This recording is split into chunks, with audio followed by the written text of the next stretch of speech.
I'm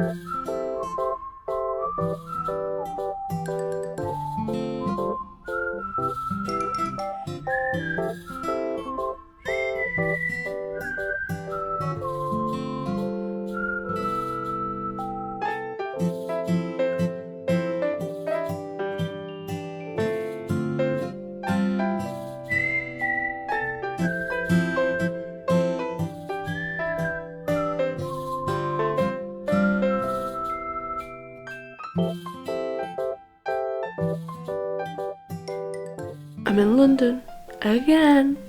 I really promised myself and the universe that I would say no to like freelance shit this year, because I do just need to write the book, but then things come in the inbox and it's like, well, I do want to do that, so I'm in London again because this is one of them. Bonsoir! I was just going around basically Kensington finding like different places to write for half an hour before like each different cafe closed. I am like desperately trying to just finish the first draft of the chapter rewrite that I'm doing, so not even the first draft, like the fourth or something. Anyway, my brain works in a way where like I need to do one thing at a time. I can't be like in the middle of something and then switch gears. I used to be able to do that, and then I got long COVID, and now my brain has a queue, and it's like a very British queue, and if something jumps the queue then I just go like splat. So not stress, a little bit of stress. So my goal now is just like finish the chapter rewrite before I go to sleep, so that when I wake up tomorrow I can completely focus on the London Fashion Week job at hand, the secret job, the secret Moncler job.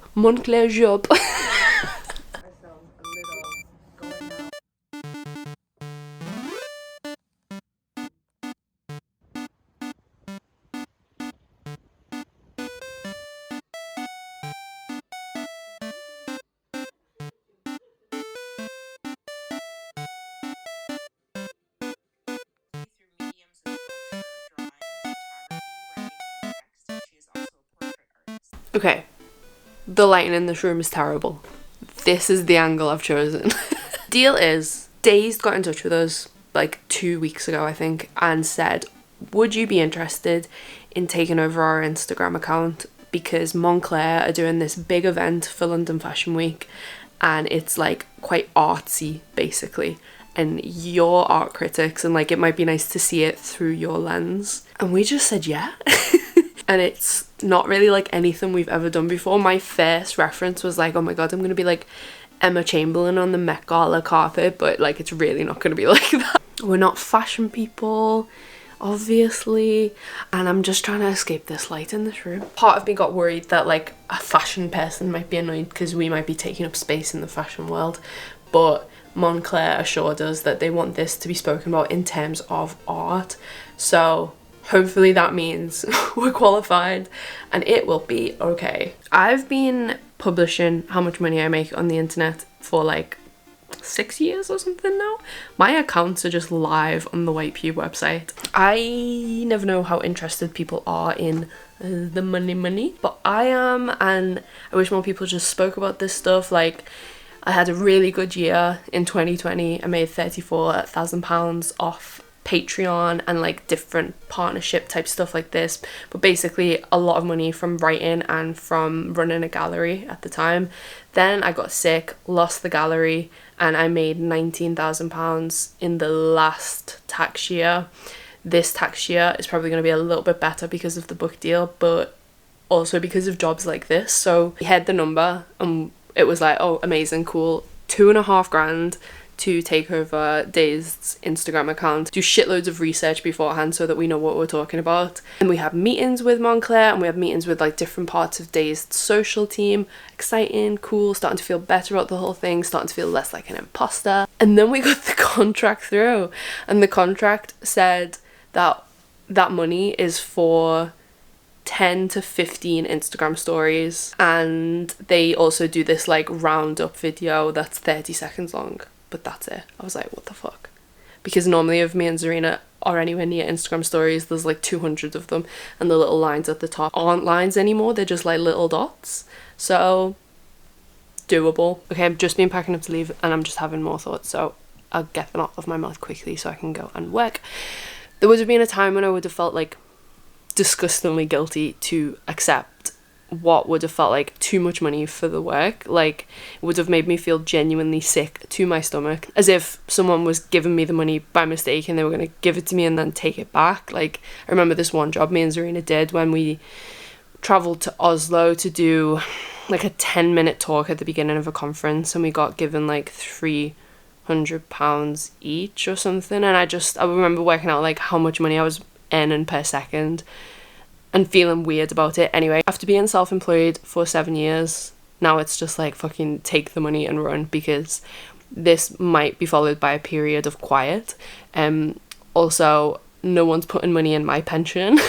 Like, if I get sick, which I am sick all the fucking time, it pays for the disability tax of just living life as a sick person. And I've also had to realise that you're not just getting paid for like those 10 to 15 Instagram stories, you're getting paid for like all the work that you've done previously, which has amounted to your name and your reputation, and that's what they're buying. They're buying our time and our name and our association, which I should feel complimented by, because like we've worked very hard over the years. It's all just very weird, isn't it? I fucking hate talking about money. I also love it. In case anyone's interested in like the actual work side of this and how I went about it, besides knocking that water over, I made a table in Notes. I keep using tables to try and like clearly visualize information, because I felt like I had to do some revision. I had to catch up on like a whole world of fashion that I literally know nothing about. So I took that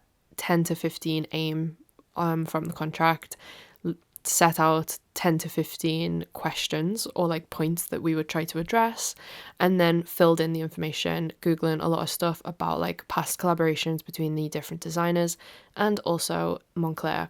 I stopped to have a break, tried to like order some matcha products and watch my friend Susie stream The Last of Us Part 2, and then Zarina eventually arrived, so we sat down together and then I tried to catch her up on the stuff that I'd been able to research, and we were like swapping notes and also like physically writing a few things down so that we could walk into it with the answers. Do I look sweaty or do I look dewy? Because Gabrielle, it's probably going to be dark in there though, isn't it? It's fine. I sprinted from the Victoria line, Green Park Victoria line to the Piccadilly line. I was elbowing tourists. Jesus. Unveiling a car clad in puffer jackets. Are they actually?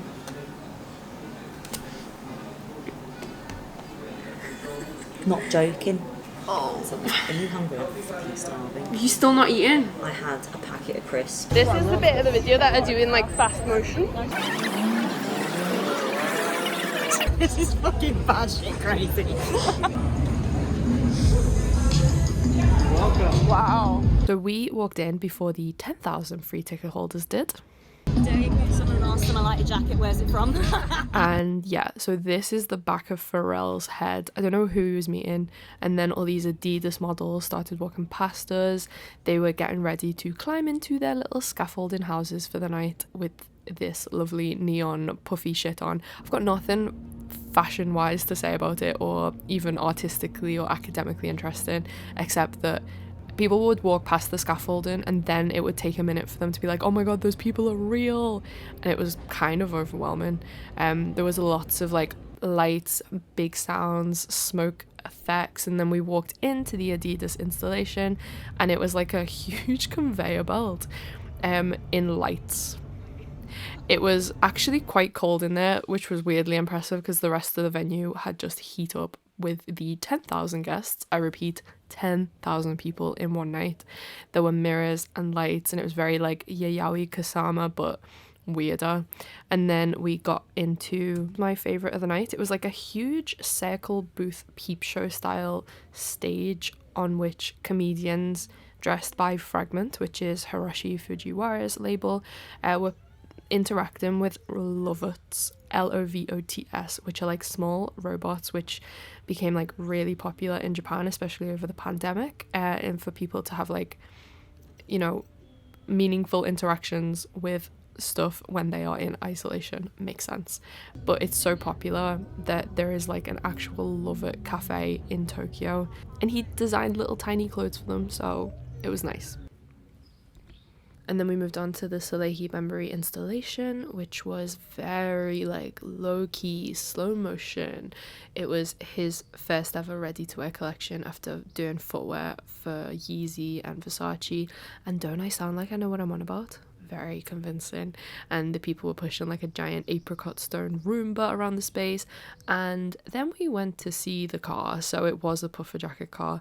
The rumours were correct. But above them were like aerial performers dressed in silver to match. I've got no words. The crowd was huge, and people were using it as like a backdrop because like the lights and the sound and like the starry kind of amped upness were just so engaging. And I was like, yeah, I want to get in the car. And then I saw these two people who like were matching, and would have followed them around, to be honest, if I wasn't on the job. We then bumped the queue with our VIP passes to get into the Pharrell Williams installation. He'd, for some reason, done a like collection that was for people going camping. So there were huge trees and like UFO plants and grass and moss and like everything. There was clothes that he'd designed, but also like items that people could use for a more functional time out in the wild. I don't have a fucking clue what's going on at this point. I was like so overwhelmed with how much bigger everything was than I thought it was going to be. And then this is just a tiny glimpse of like the foam party Palm Angels did, because we never got inside. And then I found a free bar upstairs, and again I was like, wait, what? I chugged water, but the fact that they have the money to cater to 10,000 thirsty people just astounds me. And then it was time for the Rick Owens piece. It was like a grated installation where people with like duvet dresses were walking around a kind of like spaceship bed that the audience could queue up to go into. We managed to get Dazed to help us bump the queue to go in, and then this was, you know, I was in there for a second because I didn't want to feel like I was hogging this special bed, but then something happened. So we got out, but we got out of the wrong side of the bed and accidentally like ended up in the installation of it all, because we suddenly had to join this queue of people doing the catwalk, and oh my god, I was panicking. And then we saw this person and they looked so good, I felt bad about myself. We just met Rick Owens. He came up behind us, moving. He's so tall. He went like this behind both of us, and I peered up at him like this, Gabrielle cosplaying. And I said to him, Rick, this is the weirdest day at work I've ever had. That's sick, by the way. And he went like this. I haven't even seen it, by the way. And then 6 hours later, the event was wrapping up and we decided to go home. It was a much more physically strenuous night than I thought it was going to be, but like mentally okay, because in the end we just did like text on screen Instagram stories because Dazed hadn't brought like editing software to do like proper flashy shit. How was tonight? I feel like I've done a hard day's work. Yeah. Wow, fashion contains multitudes. Yeah. This is a motorway. You're filming us crossing a motorway. It looks really good on the camera though. What were your peaks and pits of the day? Like highlights and lowlights? Stand still for a second. Well, my peak of the day was 10 rounds and Rick Owens being right there. Yeah. Because I didn't know for sure it was him. But like, you looked at me and you didn't know who that man was. He was touching you and you were like looking at me like, who is this man? But I felt like it was him because of his like aura, which I think is so powerful. The fact that you could just be really tall and like leathery in a nicest way possible, but like people can still figure out who you are just by the way that you stand. Also the context outside his thingy. And he was outside his thing. But I didn't want to get excited until it was confirmed that it was him. And it was like he had appeared from nowhere, but the first person like he presented himself to was us for no reason. And then us, and you everyone clocked on. there was like all of these crowds, all these fashion people just like shitting themselves with happiness. And then I was like, oh fuck, like I wish we'd have had a better, more interesting moment, because it was the one moment in the night when I didn't have my phone with me. Yeah. So then I did a little paparazzi, and it's the best thing I have ever Insert footage here.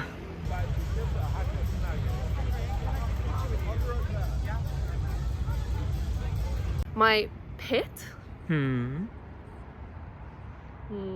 We can't say. Oh yeah. So my pit was probably that there was like literally not one chair in the entire place. So I feel insane. I think my peak was the same.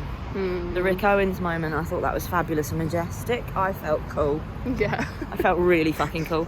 Because not only were we there looking like 7-year-old nuns amongst those fabulous people, he chose our boring shoulders to settle his little claws upon. So weird. I really wish there was like CCTV footage of it. Yeah. No. Like, no way. They stopped filming. I can't believe it. Ridiculous. My pit was being confronted with the snack table, and there was a coffee machine that was not working. And there were like packets of custard creams, the worst biscuit, and Alpen bars, the worst cereal bar. I thought that was an outrage. You spent that much money and you can only put on a little Alpen bar buffet. No real fruit. It's a disgrace. That's a disgrace. That actually is. I think that's fucking disgraceful. Where are we? Yeah. It's that way. But think about it, yeah? If you imagine, yeah, you're Rick Owens, yeah? Let's just really nestle into this. Let's nestle into this anecdote, really rinse it for all it's worth. Imagine you're so famous that you go to your own installation. And of course you see some fabulous people and some nuns taking a fabulous little picture. You would insert yourself into that. He felt no type of way. He didn't feel like he was interrupting. He knew he belonged there. He knew that he was about to razzle dazzle.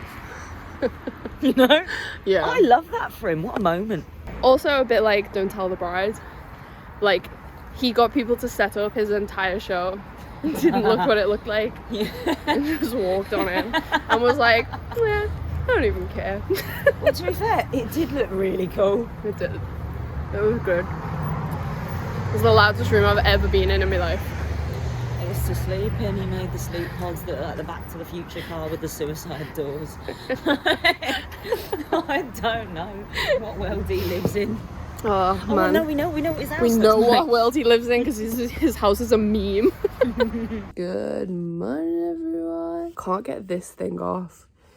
Because I've not got scissors with me in the hotel room, and it's just getting like tighter and tighter, and I'm awake. It's 9:30 in the morning. I've just realised if I can feel my legs within the next hour, I can get to the breakfast buffet downstairs. Last night feels like it was a really weird dream. To be honest, if like that's what fashion did all the time, I think I would know more about fashion. I think I would be like a fan, because how weird that like fashion just did this. Like, it was like a big mad biennial level happening. Like, just this one night only, shitloads of money put into it.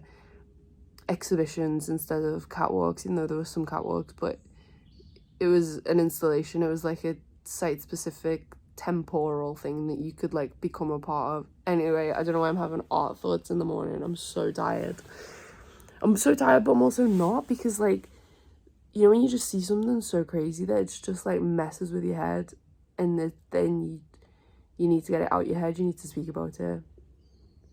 That's how I feel. Like, it was so weird. I just wanted to say a little thank you to my body for carrying me through this. I've had a shitty relationship with myself for 2 years because, you know, I've experienced a lot of fatigue for absolutely no reason. And it's really nice to like feel tired sometimes now because of things that I've chosen to do, and adventurous, creative, weird things such as going to London Fashion Week. Like, that's definitely one of them. And like, there was a time where I never thought I would like get outside again. So this feels important to mark. It's kind of amazing, isn't it? Like, the disparity between art and fashion budgets. Like I didn't think about money for so long. Like I wanted to be an artist. I felt compelled. I was like, I want to be a painter. I'm just gonna figure out what the fuck that means. But I wasn't even trying to figure it out consciously. I was like, I just want to figure out the art side of things. I want to figure out what my message is as an artist, what the style is, what the medium, what my influences are, like all of that. That's what I cared about. And then as soon as I left university, it was like, oh shit, first of all, I don't want to be an artist anymore. I want to be a writer. But I just carried on thinking about it in the same way. Like, I just want to write, figure out what my style is as a writer, what my voice is, what my message is, all the rest of it. I think that's sort of like the true sign of a creative, someone who's in it for the love of it and not for the money. There's like this kind of central compulsion that like draws you into the shit without you even realizing that the shit coming, because you are like so magnetized to a creative life. And it's so beautiful and nice and dangerous and weird and like funny. It's like when you're not supposed to be in a relationship with someone because they're like a bad person, but like you love them so much and it feels like, oh well, now I'm just gonna be in that relationship to spite everyone. I feel like that with art and writing. Like, it's probably not the most sensible place for me to be, but I'm in love. And then when I started to make money as a writer, I felt really guilty that anyone was giving me any money. I've never been quite able to articulate like what that guilt is. I think partly it's the fact that like the general world doesn't necessarily see art and writing and other creative pursuits as like a kind of work. Like, it still struggles with that. And maybe I felt guilty, like I wasn't supposed to be accepting money. Even though on paper I don't agree with that. I think maybe part of it was like money is so scarce in the arts that I didn't feel like I was deserving of it, and maybe it should be going to someone else. And that's why like I've always felt most comfortable with Patreon. Like, me and Zarina have had a Patreon account for like 6 years or something, and we get like £1,300 a month off it, and obviously split between 2 people. Like, that's not a wage, so we've always had to do other jobs alongside that. And mostly that is in the arts, so it's like a little bit of teaching. Maybe we're on the jury for an art prize. Maybe we're writing something for someone else, like a chapter for someone's book, or like an article for The Guardian or Elephant or whatever it is. And like, that's the part of my job that feels most like work, when you have to do those other external things that aren't for the love of it and from your own brain. But when we've done those like external bitty jobs, it's mostly stayed within art. And last night was the first time we've literally ever done something to do with fashion. And I know it was like an exceptional evening because it was a luxury fashion brand, but like, oh my god, I cannot stop thinking about the money, because the difference in the budget between Moncler's one night 8 p.m. till 2 a.m. event and like the fucking rest of the art world is terrifying. Like, they will have spent more on that last night than most Arts Council national portfolio organisations get in a year, and that is insane. And sometimes it's not fair to make these comparisons, but I think it's fair to make those comparisons right now, because rather than doing a catwalk show, Moncler did like a series of artistic installations, which is the whole reason we were brought in, to try and like artistically interpret it. And with some of the pieces, it was really easy to draw a line between like what someone had done for Moncler and what something had done in a triennial in Japan in 2013. Like, so the comparison is fair. It's like money is able to power up an artwork. It's able to completely up its production level. It's able to completely up its marketing. The lines for these things, like, people were queuing up like it was a roller coaster. Like, they cared so much because the whole thing was able to like hype itself up. There were Moncler adverts across London for weeks and no one knew anything about the event because they were just so hush hush, which like was effective. And then you come in and it's like, where the fuck am I? Like, in my 7 years as an art critic, I've never seen anything in the art world that meets that scale, and I really wish I had. Like, that's kind of what I'm left thinking about. Like, I wish the arts had that money. I wish artists who just like had the love of it didn't have to have their love kind of inhibited because they didn't have the budget to do something that like they really would and could do if they had the backing of like a production team, because like look what is possible when that is there. And yeah, like maybe the sadder thing is that, you know, what could an artist do with a 10th of that budget or a 20th? Like, art is so tied to money in a way that we don't want to have to think about. It reminds me in politics when people are like, well, where are you going to get the money from for all this magical public spending you want to do? Like, you know, there's no such thing as a magic money tree, and there isn't, but the reason fashion is able to do that is because it has a product that it sells to people who can afford it. So it has this like incredible income stream, and art doesn't. And therein lies the problem, because art does sell, but if it sells, it's usually like a one-off thing to one person and it goes into a collection, and then very rarely it might be flipped for more money further down the line, but that money stays between like a select few very rich people. It's not ever going back to the artist. Like, they don't get royalties to be able to then do fucking Moncler magical installations. I always joke that there should be like more artist merchandise, but like it is just a joke, because like that's never going to cover it. I don't know what would cover it, because the government's not going to cover it. And a lot of artists don't want to make something that is sellable. They don't want to make products because they're not interested in it, and that's fair enough. And some people think that it like diminishes their identity as like a fine artist if they even have like a shop tab on their website. Like, they just don't want to be seen like that. They kind of want to wait for like the big institutional money, because that's like more of a stamp of approval, rather than a more regular income stream from smaller pots of money via customers. Like, custom is not very fine art, and like maybe it should be, but then I don't even agree with that. And then that's why I have Patreon, because like I can't solve the problem of it.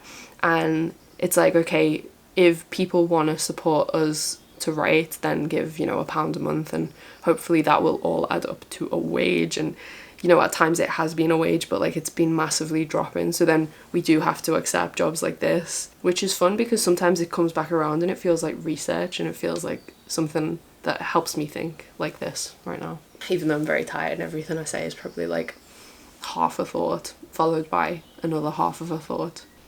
I've got to go and check out. I'm so tired. Goodbye, camera. Thank you for coming on this London trip with me. I hope it was fun. Maybe we didn't embarrass ourselves too much, and we will be back for some kind of fashion week shit again.